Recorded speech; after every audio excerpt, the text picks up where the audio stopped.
Khulna medical college হাসপাতালের মর্গে সন্তানের মরদেহ, বাইরে শোকে স্তব্ধ মায়ের অপেক্ষা। শনিবার দিবাগত রাতে খুলনার বাগমারা এলাকায় দুর্বৃত্তদের গুলিতে নিহত হন বিকুল। তার বিরুদ্ধে ৩টি হত্যাসহ বেশ কয়েকটি মামলা রয়েছে। পুলিশের ধারণা, পূর্ব বিরোধের জেরেই এই হত্যাকাণ্ড। ১ নম্বর সন্না, ২ নম্বর হচ্ছে গিয়ে নুরাজিম, ৩ নম্বর হচ্ছে গিয়ে কাওয়ামিরা, ৪ নম্বর হচ্ছে রায়হান। একই রাতে বন্দরনগরীর পোর্ট কলোনিতে দুর্বৃত্তদের হামলায় নিহত হয়েছেন পাঠাও চালক আজিয়ার। আর হাটহাজারীর কলাবাগান এলাকায় খুন হন মাইক্রোবাস চালক মাহবুব আলম। পাশাপাশি তিনি একটি ভবনের দেখাশোনার দায়িত্বেও ছিলেন। দুটি হত্যাকাণ্ডের কারণ খুঁজছে পুলিশ। আমরা অতি সত্বর যারা এই ঘটনা ঘটেছে তাদের ধরার ব্যবস্থা করতেছি, এই যে আমি আপনাদের আশ্বাস দিলাম।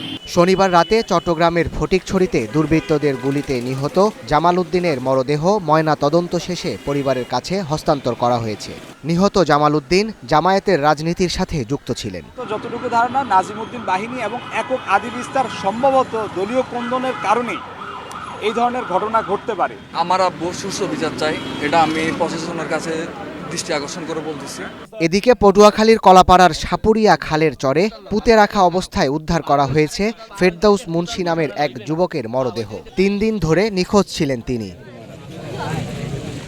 Saadat Shahed, Star news.